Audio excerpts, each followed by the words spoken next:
We have just demonstrated how to render our Markdown files using R via the command line or the command prompt.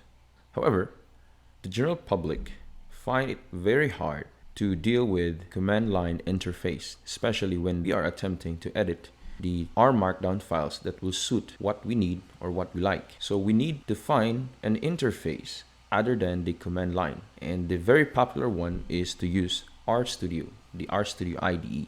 So in this video, I'm going to show you how to download RStudio IDE. In my case, I will be downloading for the OS Windows. So to do that, go to this link, rstudio.com, products, RStudio download, #download. And here you will see here a download link that says download RStudio for Windows. And by clicking this link, you will be prompted to install or save an exe file. So just save that file, hit save. And once you're done, double click it or click it. So a UAC prompt will pop up and just click yes. Now, during the installation, just accept the defaults. Click next, next, install, and we wait. Now hit finish.